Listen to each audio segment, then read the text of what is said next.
Chantal Nobel, l'icône du petit écran français qui a illuminé les années 1980 avec son charisme magnétique et son talent indéniable, reste gravée dans la mémoire collective comme Florence Berg, la femme ambitieuse et tourmentée de la série culte Château Vallon. Diffusée sur Antenne 2 de 1985 à 1987, cette saga familiale, souvent surnommée le « Dallas français », captivait des millions de téléspectateurs avec ses intrigues de pouvoir, de trahison et de passion dévorante.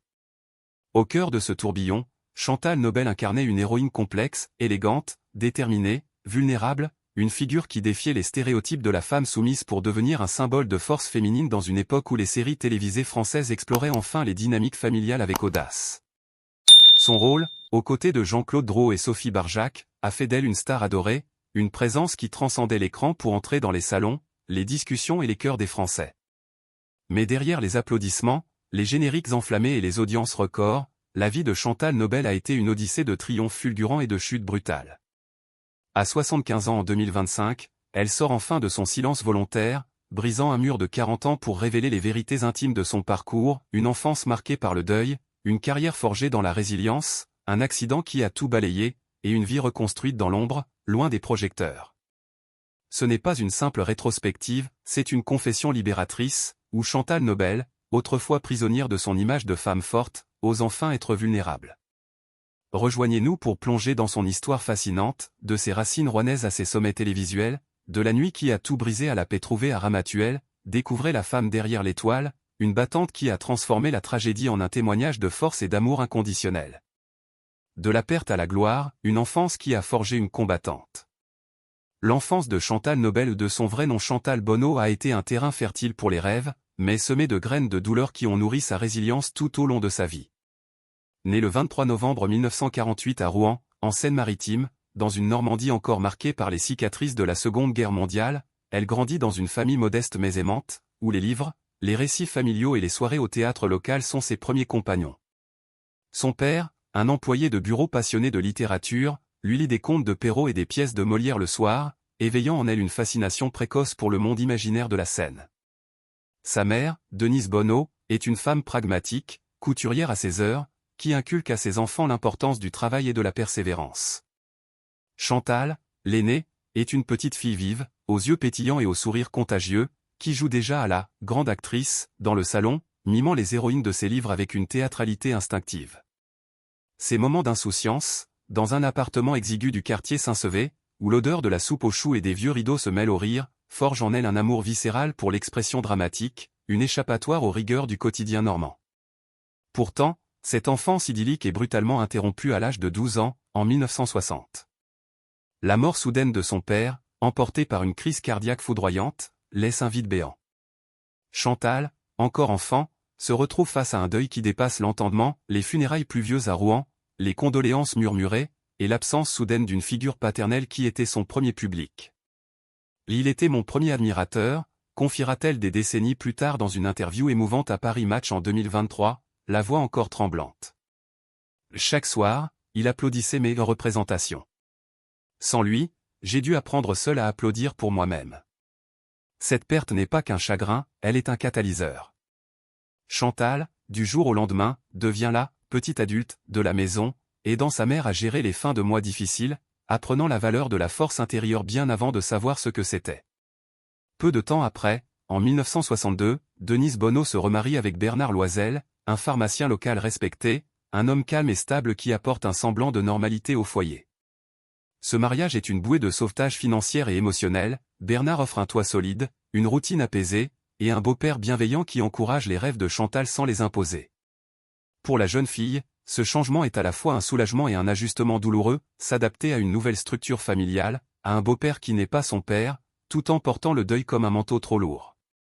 Bernard m'a donné une seconde chance à l'enfance, dira-t-elle à Télé 7 jours en 2015.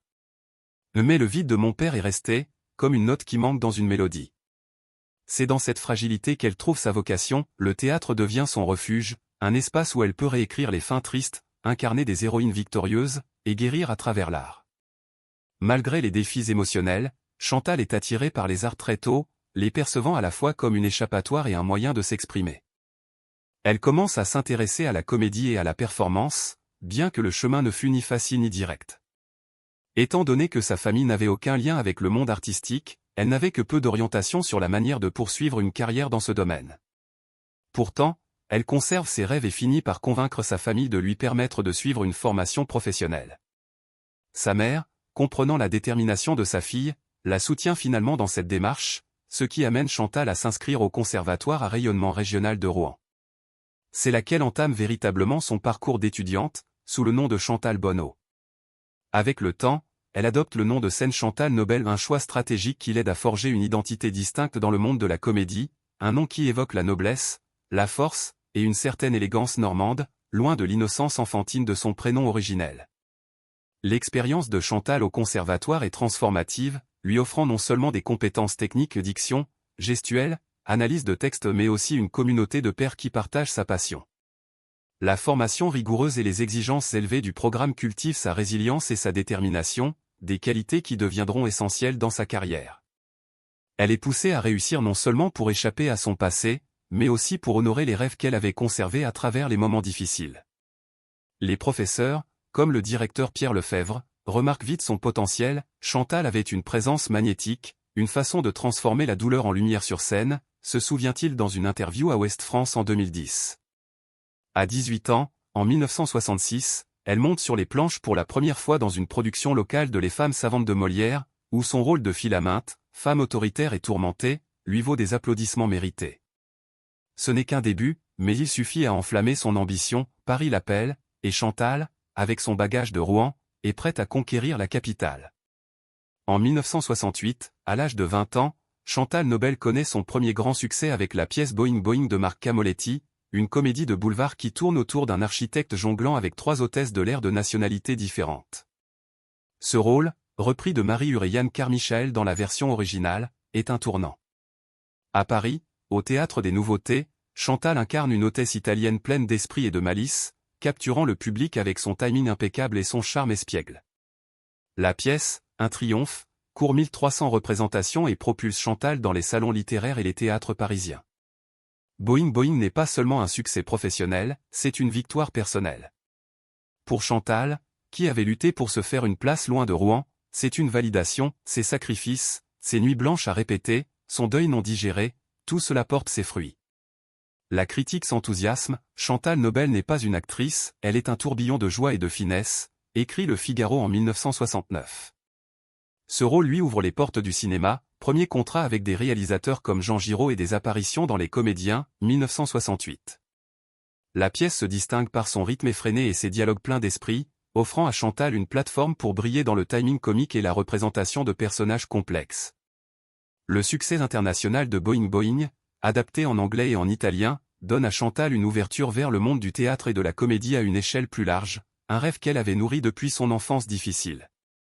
Dans la pièce, son personnage est à la fois humoristique et complexe, reflétant son propre parcours de résilience et d'adaptabilité tout au long de sa vie. Chantal n'a cessé de se réinventer, après avoir acquis une certaine notoriété, elle devient célèbre pour son rôle dans la série télévisée Château Vallon dans les années 1980, où elle incarne Florence Berg, une femme ambitieuse et forte. Des traits qui résonnent profondément avec les propres expériences de vie de Chantal.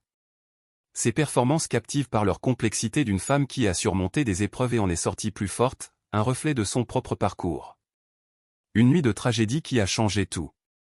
La vie de Chantal Nobel bascule radicalement en une seule nuit, au sommet de sa gloire. Le 27 avril 1985, elle apparaît dans l'émission Champs-Élysées, l'une des plus populaires de France, animée par Michel Drucker. Ce soir-là, elle est rayonnante, robe ajustée, sourire éclatant, elle incarne Florence Berg avec une assurance qui fait vibrer le public.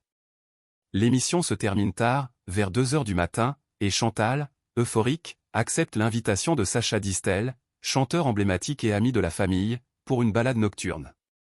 Sacha, 49 ans, propose de la conduire à Manicourt pour le lendemain, où elle doit participer au championnat de France de voitures de production. Ce qui semble être une promenade innocente dans sa Porsche 924 Carrera jetée, une bête de 240 chevaux, se termine par une tragédie qui va changer sa vie à jamais. Vers 3h20 du matin, sur une route tortueuse de Tracy-sur-Loire, à 200 km de Paris, dans la Nièvre endormie, la Porsche dérape. La chaussée glissante, une courbe mal négociée, et l'impact est violent, le véhicule heurte un pylône, se disloque dans un crissement de métal tordu. Sacha s'en sort avec des fractures légères aux côtes cassées, coupures superficielles, mais Chantal est projetée, son corps broyé par la violence de la collision. Son visage est défiguré, ses jambes broyées, son crâne fracturé. L'accident est si grave que les pompiers doivent découper la voiture au chalumeau pour l'extraire des tôles froissées. Transférée d'urgence à l'hôpital de la Pitié-Salpêtrière à Paris, elle plonge dans un coma artificiel qui dure 40 jours, un calvaire sans fin pour sa famille, qui veille au chevet d'une femme autrefois si vivante. La nouvelle se répand comme une traînée de poudre, radio, télévision, journaux titrent « Chantal Nobel dans un état critique ». Le public français, qui l'adorait comme Florence Berg, est sous le choc. Michel Drucker, encore sous l'émotion, annule ses émissions suivantes.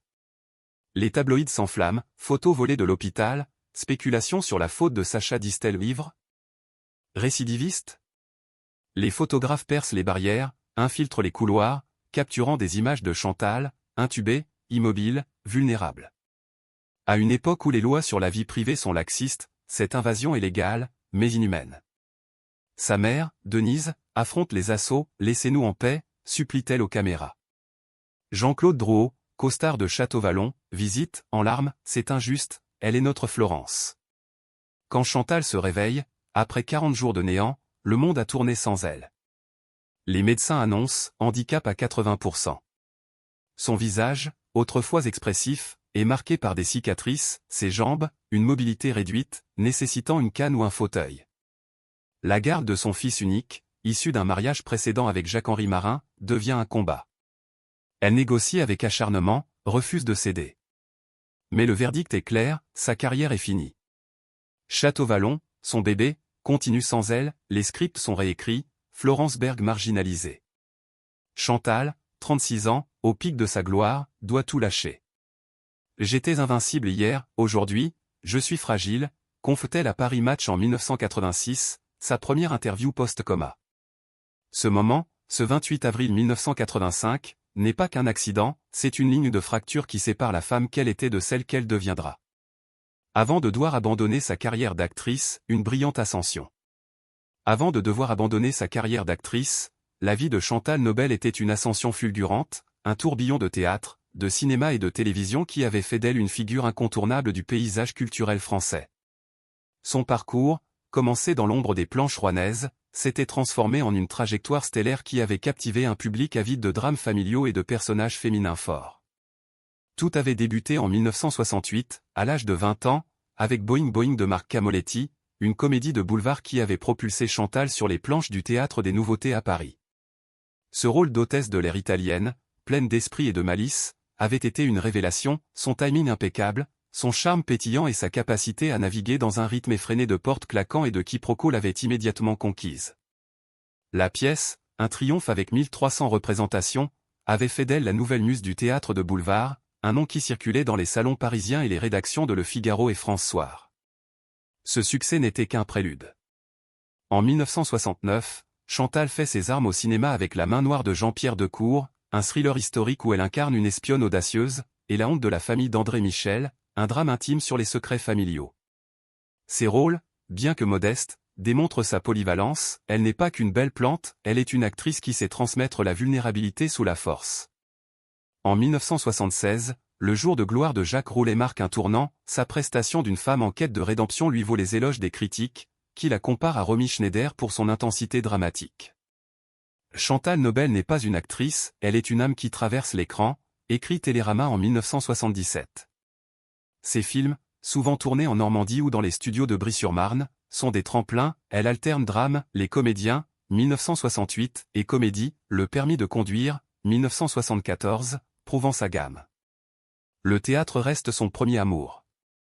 Après Boing Boing, elle brille dans Les Femmes savantes, 1970, et La Parodie, 1972, où son rôle de femme indépendante reflète sa propre quête d'émancipation.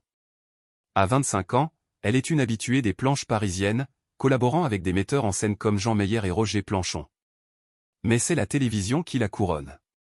En 1979, La Lumière des Justes, Antenne 2, un feuilleton sur la résistance, lui offre un rôle de résistante courageuse, touchant 15 millions de téléspectateurs. Puis Salut Champion, 1980, où elle joue une professeure de tennis, montre son côté léger. Mais c'est Château-Vallon, 1985, le Dallas français créé par Paul Adam et Jean-Pierre de Sagnières, qui la propulse au rang de star nationale. Diffusé sur Antenne 2, Château-Vallon est un phénomène, 25 millions de téléspectateurs pour le pilote, audience hebdomadaire à 8 millions. Chantal incarne Florence Berg, patronne d'un empire de presse, femme ambitieuse prise dans un enchevêtrement d'intrigues familiales, de trahison et de passion. Son personnage, inspiré de figures comme Françoise Giroud, est un mélange de force et de vulnérabilité, une mère célibataire qui navigue le pouvoir masculin avec ruse et cœur.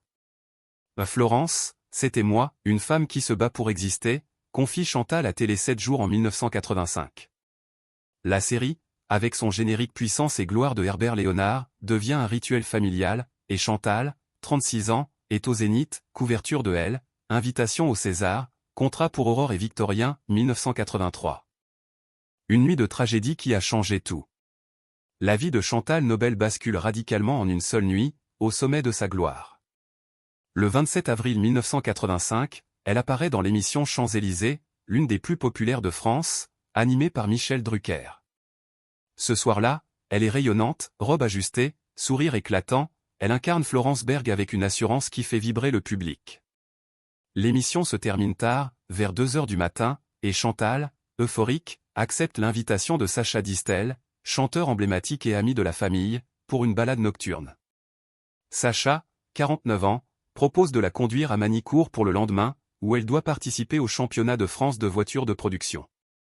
Ce qui semble être une promenade innocente dans sa Porsche 924 Carrère à jeter, une bête de 240 chevaux, se termine par une tragédie qui va changer sa vie à jamais.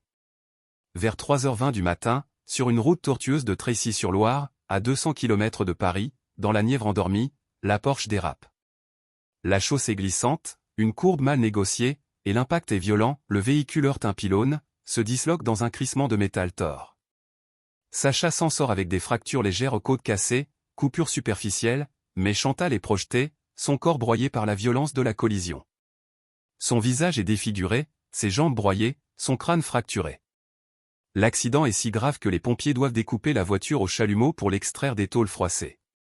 Transférée d'urgence à l'hôpital de la Pitié-Salpêtrière à Paris, elle plonge dans un coma artificiel qui dure 40 jours, un calvaire sans fin pour sa mère Denise, qui veille, priant pour un miracle, et pour Jean-Claude Drouot, costard de Château-Vallon, qui visite en larmes, c'est injuste, elle est notre Florence.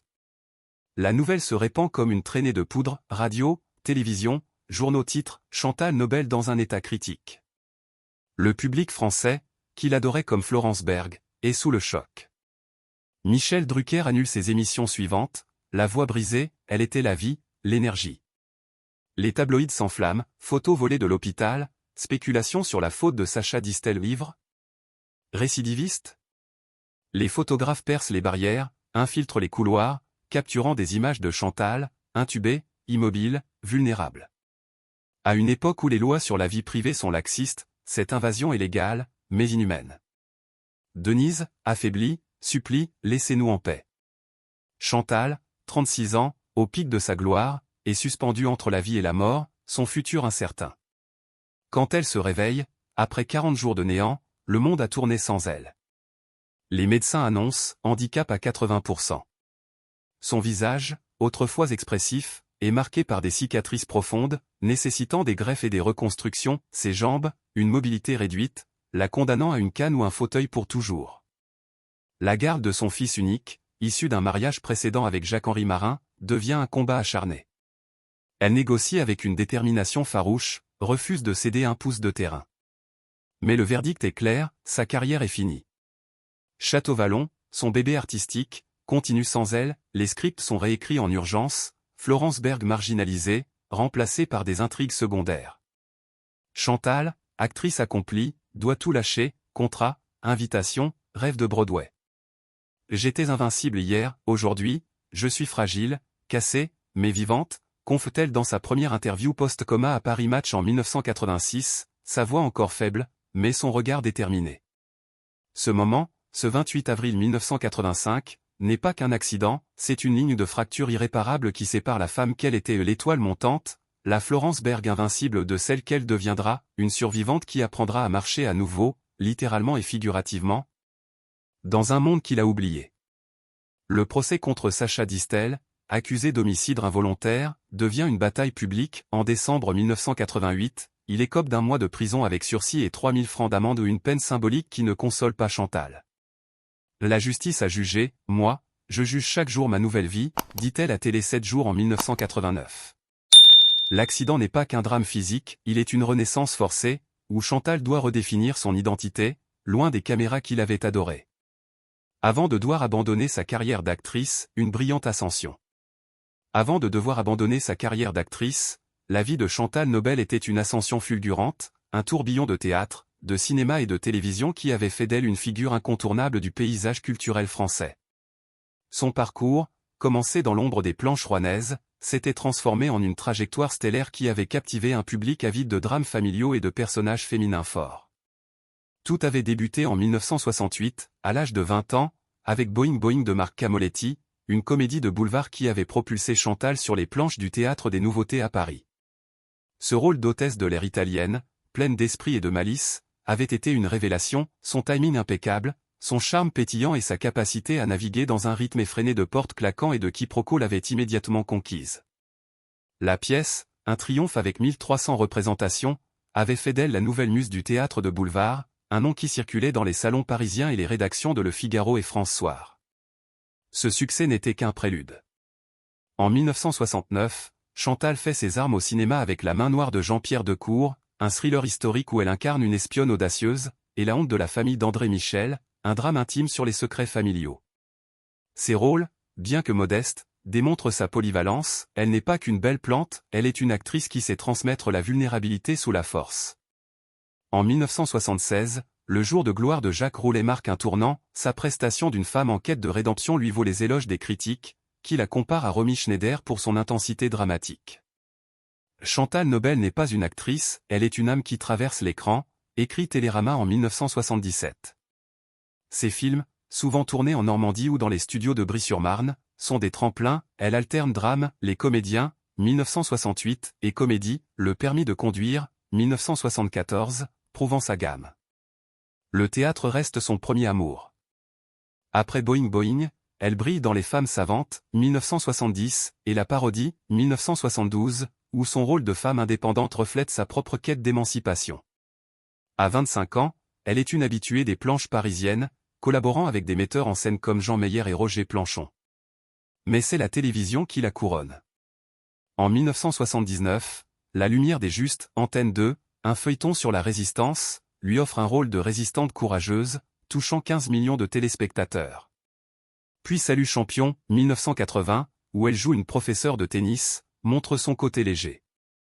Mais c'est Château Vallon, 1985, le Dallas français créé par Paul Adam et Jean-Pierre de Sagnières, qui la propulse au rang de star nationale. Diffusé sur Antenne 2, Château Vallon est un phénomène, 25 millions de téléspectateurs pour le pilote, audience hebdomadaire à 8 millions. Chantal incarne Florence Berg, patronne d'un empire de presse, femme ambitieuse prise dans un enchevêtrement d'intrigues familiales, de trahison et de passion. Son personnage, inspiré de figures comme Françoise Giroud, est un mélange de force et de vulnérabilité, une mère célibataire qui navigue le pouvoir masculin avec ruse et cœur. Florence, c'était moi, une femme qui se bat pour exister, confie Chantal à Télé 7 jours en 1985. La série, avec son générique Puissance et gloire de Herbert Léonard, devient un rituel familial, et Chantal, 36 ans, est au Zénith, couverture de Elle, invitation au César, contrat pour Aurore et Victorien, 1983. Une nuit de tragédie qui a changé tout. La vie de Chantal Nobel bascule radicalement en une seule nuit, au sommet de sa gloire. Le 27 avril 1985, elle apparaît dans l'émission Champs-Élysées, l'une des plus populaires de France, animée par Michel Drucker. Ce soir-là, elle est rayonnante, robe ajustée, sourire éclatant, elle incarne Florence Berg avec une assurance qui fait vibrer le public. L'émission se termine tard, vers 2 heures du matin, et Chantal, euphorique, accepte l'invitation de Sacha Distel, chanteur emblématique et ami de la famille, pour une balade nocturne. Sacha, 49 ans, propose de la conduire à Manicourt pour le lendemain, où elle doit participer au championnat de France de voitures de production. Ce qui semble être une promenade innocente dans sa Porsche 924 Carrère à jeter, une bête de 240 chevaux, se termine par une tragédie qui va changer sa vie à jamais. Vers 3h20 du matin, sur une route tortueuse de Tracy-sur-Loire, à 200 km de Paris, dans la Nièvre endormie, la Porsche dérape. La chaussée glissante, une courbe mal négociée, et l'impact est violent, le véhicule heurte un pylône, se disloque dans un crissement de métal tord. Sacha s'en sort avec des fractures légères aux côtes cassées, coupures superficielles, mais Chantal est projetée, son corps broyé par la violence de la collision. Son visage est défiguré, ses jambes broyées, son crâne fracturé. L'accident est si grave que les pompiers doivent découper la voiture au chalumeau pour l'extraire des tôles froissées. Transférée d'urgence à l'hôpital de la Pitié-Salpêtrière à Paris, elle plonge dans un coma artificiel qui dure 40 jours, un calvaire sans fin pour sa mère Denise, qui veille, priant pour un miracle, et pour Jean-Claude Drouot, costard de Château-Vallon, qui visite en larmes, c'est injuste, elle est notre Florence. La nouvelle se répand comme une traînée de poudre, radio, télévision, journaux titrent, Chantal Nobel dans un état critique. Le public français, qui l'adorait comme Florence Berg, est sous le choc. Michel Drucker annule ses émissions suivantes, La Voix brisée, Elle était la vie, l'énergie. Les tabloïds s'enflamment, photos volées de l'hôpital, spéculation sur la faute de Sacha Distel-Vivre. Récidiviste? Les photographes percent les barrières, infiltrent les couloirs, capturant des images de Chantal, intubée, immobile, vulnérable. À une époque où les lois sur la vie privée sont laxistes, cette invasion est légale, mais inhumaine. Denise, affaiblie, supplie, laissez-nous en paix. Chantal, 36 ans, au pic de sa gloire, est suspendue entre la vie et la mort, son futur incertain. Quand elle se réveille, après 40 jours de néant, le monde a tourné sans elle. Les médecins annoncent handicap à 80%. Son visage, autrefois expressif, est marqué par des cicatrices profondes, nécessitant des greffes et des reconstructions, ses jambes, une mobilité réduite, la condamnant à une canne ou un fauteuil pour toujours. La garde de son fils unique, issu d'un mariage précédent avec Jacques-Henri Marin, devient un combat acharné. Elle négocie avec une détermination farouche, refuse de céder un pouce de terrain. Mais le verdict est clair, sa carrière est finie. Château-Vallon, son bébé artistique, continue sans elle, les scripts sont réécrits en urgence, Florence Berg marginalisée, remplacée par des intrigues secondaires. Chantal, actrice accomplie, doit tout lâche, contrat, invitation, rêve de Broadway. J'étais invincible hier, aujourd'hui, je suis fragile, cassée, mais vivante, confe-t-elle dans sa première interview post-coma à Paris Match en 1986, sa voix encore faible, mais son regard déterminé.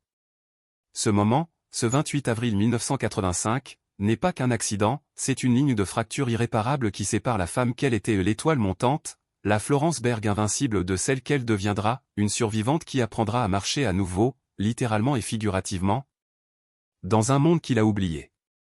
Le procès contre Sacha Distel, accusé d'homicide involontaire, devient une bataille publique. En décembre 1988, il écope d'1 mois de prison avec sursis et 3 000 francs d'amende ou une peine symbolique qui ne console pas Chantal. La justice a jugé, moi, je juge chaque jour ma nouvelle vie, dit-elle à Télé 7 jours en 1989. L'accident n'est pas qu'un drame physique, il est une renaissance forcée, où Chantal doit redéfinir son identité, loin des caméras qu'il avait adorées. Avant de devoir abandonner sa carrière d'actrice, une brillante ascension. Avant de devoir abandonner sa carrière d'actrice, la vie de Chantal Nobel était une ascension fulgurante, un tourbillon de théâtre, de cinéma et de télévision qui avait fait d'elle une figure incontournable du paysage culturel français. Son parcours, commencé dans l'ombre des planches rouennaises, s'était transformé en une trajectoire stellaire qui avait captivé un public avide de drames familiaux et de personnages féminins forts. Tout avait débuté en 1968, à l'âge de 20 ans, avec Boing Boing de Marc Camoletti, une comédie de boulevard qui avait propulsé Chantal sur les planches du Théâtre des Nouveautés à Paris. Ce rôle d'hôtesse de l'air italienne, pleine d'esprit et de malice, avait été une révélation, son timing impeccable, son charme pétillant et sa capacité à naviguer dans un rythme effréné de portes claquants et de quiproquos l'avaient immédiatement conquise. La pièce, un triomphe avec 1300 représentations, avait fait d'elle la nouvelle muse du théâtre de boulevard, un nom qui circulait dans les salons parisiens et les rédactions de Le Figaro et France Soir. Ce succès n'était qu'un prélude. En 1969, Chantal fait ses armes au cinéma avec La Main noire de Jean-Pierre Decour, un thriller historique où elle incarne une espionne audacieuse, et La honte de la famille d'André Michel, un drame intime sur les secrets familiaux. Ses rôles, bien que modestes, démontrent sa polyvalence, elle n'est pas qu'une belle plante, elle est une actrice qui sait transmettre la vulnérabilité sous la force. En 1976, le jour de gloire de Jacques Roulet marque un tournant, sa prestation d'une femme en quête de rédemption lui vaut les éloges des critiques, qui la comparent à Romy Schneider pour son intensité dramatique. Chantal Nobel n'est pas une actrice, elle est une âme qui traverse l'écran, écrit Télérama en 1977. Ses films, souvent tournés en Normandie ou dans les studios de Brie-sur-Marne, sont des tremplins, elle alterne drame, Les Comédiens, 1968, et comédie, Le Permis de conduire, 1974, prouvant sa gamme. Le théâtre reste son premier amour. Après Boing Boing, elle brille dans Les Femmes savantes, 1970, et La parodie, 1972, où son rôle de femme indépendante reflète sa propre quête d'émancipation. À 25 ans, elle est une habituée des planches parisiennes, collaborant avec des metteurs en scène comme Jean Meyer et Roger Planchon. Mais c'est la télévision qui la couronne. En 1979, La Lumière des Justes, Antenne 2, un feuilleton sur la résistance, lui offre un rôle de résistante courageuse, touchant 15 millions de téléspectateurs. Puis Salut Champion, 1980, où elle joue une professeure de tennis, montre son côté léger. Mais c'est Château Vallon, 1985, le Dallas français créé par Paul Adam et Jean-Pierre de Sagnières, qui la propulse au rang de star nationale. Diffusé sur Antenne 2, Château Vallon est un phénomène, 25 millions de téléspectateurs pour le pilote, audience hebdomadaire à 8 millions. Chantal incarne Florence Berg, patronne d'un empire de presse, femme ambitieuse prise dans un enchevêtrement d'intrigues familiales, de trahison et de passion. Son personnage, inspiré de figures comme Françoise Giroud, est un mélange de force et de vulnérabilité, une mère célibataire qui navigue le pouvoir masculin avec ruse et cœur. Florence, c'était moi, une femme qui se bat pour exister, confie Chantal à Télé 7 jours en 1985. La série, avec son générique Puissance et gloire de Herbert Léonard, devient un rituel familial, et Chantal, 36 ans, est au Zénith, couverture de Elle, invitation au César, contrat pour Aurore et Victorien, 1983. Embrasser la simplicité de la vie après la tragédie. La vie de Chantal Nobel aujourd'hui est radicalement différente de ses années de gloire. L'accident tragique de 1985 l'a forcée à se retirer des projecteurs, mais il l'a aussi conduite vers une existence remplie de famille, de stabilité et de contentement. Vivant à Ramatuelle, un petit village pittoresque près de Saint-Tropez, elle trouve la paix et la joie dans son environnement, loin des regards du public. Ses journées dans cette région tranquille de la France contrastent profondément avec son passé dans le monde du divertissement, mais elle a trouvé du sens et de l'épanouissement dans la simplicité de la vie rurale et la chaleur de sa famille. Malgré son handicap qui affecte encore 80% de sa mobilité, Chantal sait rester résiliente. Sa vie quotidienne comporte des limitations physiques, mais elle s'y est adaptée avec grâce et détermination. Elle a mis l'accent sur son bien-être mental et a choisi de cultiver un mode de vie qui lui permet de profiter de ce qui compte le plus pour elle. La connexion de Chantal avec la nature et son amour pour la campagne française lui apportent du réconfort, tout comme sa relation avec son mari Jean-Louis Julien, qui a été son compagnon fidèle depuis l'accident. Jean-Louis, un bijoutier respecté avec des magasins à Saint-Tropez et Courchevel, l'a soutenu tout au long de son parcours de guérison et d'adaptation. Leur vie commune a été marquée par un amour et une compréhension mutuelle, et Chantal attribue une grande partie de son bonheur actuel à Jean-Louis. Leurs deux filles, Alexandra et Anne-Charlotte, sont également au cœur de sa vie. Alexandra, née de son précédent mariage avec Jacques-Henri Marin, a toujours été une source de fierté et de joie pour Chantal. Quant à Anne-Charlotte, née en 1981, elle a grandi à une époque difficile alors que sa mère se remettait de l'accident qui a bouleversé sa vie. Les deux filles sont aujourd'hui adultes, ont leur propre famille et viennent fréquemment à Ramatuelle pour passer du temps avec leur mère. Chantal est maintenant grand-mère de 4 petits-enfants qui apportent une nouvelle vie et énergie dans son monde. Passer du temps avec eux, les voir grandir et partager leurs étapes importantes sont devenues parmi ses plus grandes joies. Dans des interviews, Chantal a exprimé comment ses priorités ont évolué au fil des années. Alors qu'elle s'épanouissait autrefois dans l'énergie de la scène et le frisson de sa carrière d'actrice, son accident a redéfini ce qu'elle considère comme significatif. Elle trouve maintenant de la joie dans les moments plus simples, des promenades matinales avec sa canne, s'occuper de sa maison et de son jardin, ou simplement regarder le coucher de soleil sur le village. Ces plaisirs simples lui rappellent la vie qu'elle a construite après sa guérison, une vie qu'elle chérit pour sa stabilité et les liens profonds et personnels qu'elle entretient avec ses proches. Les jours de gloire de Chantal sont désormais derrière elle, mais elle a parfois laissé entendre qu'elle aimerait revenir à la scène. Lors de son passage à Studio Gabriel, elle a déclaré que si l'occasion se présentait, elle serait prête à revenir à l'écran, même pour un petit rôle.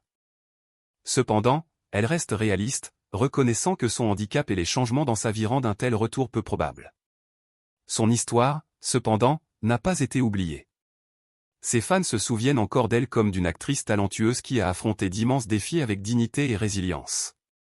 Ces dernières années, Chantal a saisi quelques occasions pour réfléchir publiquement sur son parcours, mais elle le fait avec parcimonie, choisissant de protéger la vie privée qu'elle a appris à apprécier. Pour elle, la vie à Ramatuelle est un refuge paisible, un endroit qui lui a permis de guérir et d'embrasser un nouveau chapitre rempli d'amour, de famille et d'une force intérieure durable. Bien que son chemin ait été difficile, Chantal Nobel a réussi à construire une vie d'épanouissement et de bonheur tranquille face à une perte profonde, créant un héritage défini non seulement par son travail, mais aussi par sa résilience dans la vie. Un voyage de gloire, de tragédie et de force intérieure. Avant de devoir abandonner sa carrière d'actrice, une brillante ascension. Avant de devoir abandonner sa carrière d'actrice, la vie de Chantal Nobel était une ascension fulgurante, un tourbillon de théâtre, de cinéma et de télévision qui avait fait d'elle une figure incontournable du paysage culturel français. Son parcours, commencé dans l'ombre des planches rouennaises, s'était transformé en une trajectoire stellaire qui avait captivé un public avide de drames familiaux et de personnages féminins forts. Tout avait débuté en 1968, à l'âge de 20 ans, avec Boing Boing de Marc Camoletti, une comédie de boulevard qui avait propulsé Chantal sur les planches du Théâtre des Nouveautés à Paris. Ce rôle d'hôtesse de l'air italienne, pleine d'esprit et de malice, avait été une révélation, son timing impeccable, son charme pétillant et sa capacité à naviguer dans un rythme effréné de portes claquants et de quiproquos l'avaient immédiatement conquise. La pièce, un triomphe avec 1300 représentations, avait fait d'elle la nouvelle muse du théâtre de boulevard, un nom qui circulait dans les salons parisiens et les rédactions de Le Figaro et France Soir. Ce succès n'était qu'un prélude. En 1969, Chantal fait ses armes au cinéma avec La Main Noire de Jean-Pierre Decour, un thriller historique où elle incarne une espionne audacieuse, et La Honte de la famille d'André Michel, un drame intime sur les secrets familiaux. Ses rôles, bien que modestes, démontrent sa polyvalence, elle n'est pas qu'une belle plante, elle est une actrice qui sait transmettre la vulnérabilité sous la force.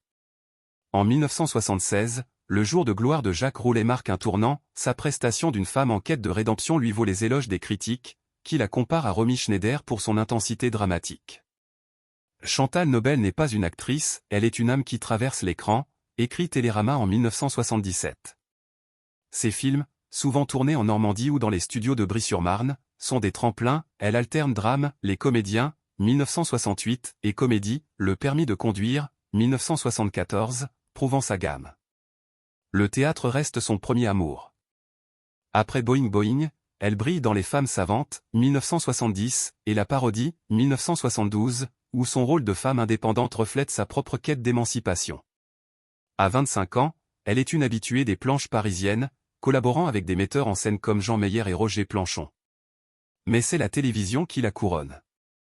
En 1979, La Lumière des Justes, Antenne 2, un feuilleton sur la résistance, lui offre un rôle de résistante courageuse, touchant 15 millions de téléspectateurs. Puis Salut Champion, 1980, où elle joue une professeure de tennis, montre son côté léger. Mais c'est Château-Vallon, 1985, le Dallas français créé par Paul Adam et Jean-Pierre de Sagnières, qui la propulse au rang de star nationale. Diffusé sur Antenne 2, Château-Vallon est un phénomène, 25 millions de téléspectateurs pour le pilote, audience hebdomadaire à 8 millions. Chantal incarne Florence Berg, patronne d'un empire de presse, femme ambitieuse prise dans un enchevêtrement d'intrigues familiales, de trahison et de passion. Son personnage, inspiré de figures comme Françoise Giroud, est un mélange de force et de vulnérabilité, une mère célibataire qui navigue le pouvoir masculin avec ruse et cœur. Florence, c'était moi, une femme qui se bat pour exister, confie Chantal à Télé 7 jours en 1985. La série, avec son générique Puissance et gloire de Herbert Léonard, devient un rituel familial, et Chantal, 36 ans, est au Zénith, couverture de Elle, invitation au César, contrat pour Aurore et Victorien, 1983. La vie d'une survivante, famille, amour et paix retrouvée. La vie de Chantal Nobel aujourd'hui est radicalement différente de ses années de gloire. L'accident tragique de 1985 l'a forcée à se retirer des projecteurs, mais il l'a aussi conduite vers une existence remplie de famille, de stabilité et de contentement.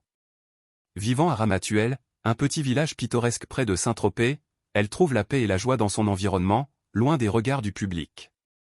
Ses journées dans cette région tranquille de la France contrastent profondément avec son passé dans le monde du divertissement, mais elle a trouvé du sens et de l'épanouissement dans la simplicité de la vie rurale et la chaleur de sa famille.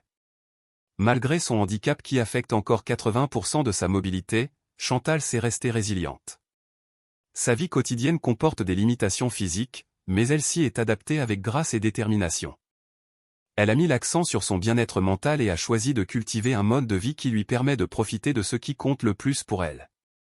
La connexion de Chantal avec la nature et son amour pour la campagne française lui apportent du réconfort, tout comme sa relation avec son mari Jean-Louis Julien, qui a été son compagnon fidèle depuis l'accident.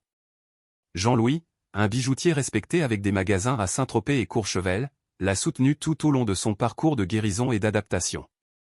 Leur vie commune a été marquée par un amour et une compréhension mutuelle, et Chantal attribue une grande partie de son bonheur actuel à Jean-Louis. Leurs 2 filles, Alexandra et Anne-Charlotte, sont également au cœur de sa vie. Alexandra, née de son précédent mariage avec Jacques-Henri Marin, a toujours été une source de fierté et de joie pour Chantal. Quant à Anne-Charlotte, née en 1981, elle a grandi à une époque difficile alors que sa mère se remettait de l'accident qui a bouleversé sa vie. Les 2 filles sont aujourd'hui adultes, ont leur propre famille et viennent fréquemment à Ramatuelle pour passer du temps avec leur mère. Chantal est maintenant grand-mère de 4 petits-enfants qui apportent une nouvelle vie et énergie dans son monde. Passer du temps avec eux, les voir grandir et partager leurs étapes importantes sont devenues parmi ses plus grandes joies. Dans des interviews, Chantal a exprimé comment ses priorités ont évolué au fil des années. Alors qu'elle s'épanouissait autrefois dans l'énergie de la scène et le frisson de sa carrière d'actrice, son accident a redéfini ce qu'elle considère comme significatif. Elle trouve maintenant de la joie dans les moments plus simples, des promenades matinales avec sa canne, s'occuper de sa maison et de son jardin, ou simplement regarder le coucher de soleil sur le village.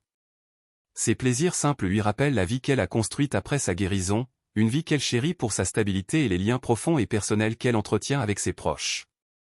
Les jours de gloire de Chantal sont désormais derrière elle, mais elle a parfois laissé entendre qu'elle aimerait revenir à la scène. Lors de son passage à Studio Gabriel, elle a déclaré que si l'occasion se présentait, elle serait prête à revenir à l'écran, même pour un petit rôle. Cependant, elle reste réaliste, reconnaissant que son handicap et les changements dans sa vie rendent un tel retour peu probable. Son histoire, cependant, n'a pas été oubliée. Ses fans se souviennent encore d'elle comme d'une actrice talentueuse qui a affronté d'immenses défis avec dignité et résilience. Ces dernières années, Chantal a saisi quelques occasions pour réfléchir publiquement sur son parcours, mais elle le fait avec parcimonie, choisissant de protéger la vie privée qu'elle a appris à apprécier. Pour elle, la vie à Ramatuelle est un refuge paisible, un endroit qui lui a permis de guérir et d'embrasser un nouveau chapitre rempli d'amour, de famille et d'une force intérieure durable. Bien que son chemin ait été difficile, Chantal Nobel a réussi à construire une vie d'épanouissement et de bonheur tranquille face à une perte profonde, créant un héritage défini non seulement par son travail, mais aussi par sa résilience dans la vie. Un voyage de gloire, de tragédie et de force intérieure. Qu'en pensez-vous du parcours de Chantal Nobel? Sa résilience vous inspire-t-elle? Quel rôle vous a marqué le plus au Florence Berg ou un autre? Partagez en commentaire, likez, abonnez-vous pour plus d'histoires de légendes françaises. Merci d'avoir regardé Chantal Nobel, survivante, continue de briller dans l'ombre.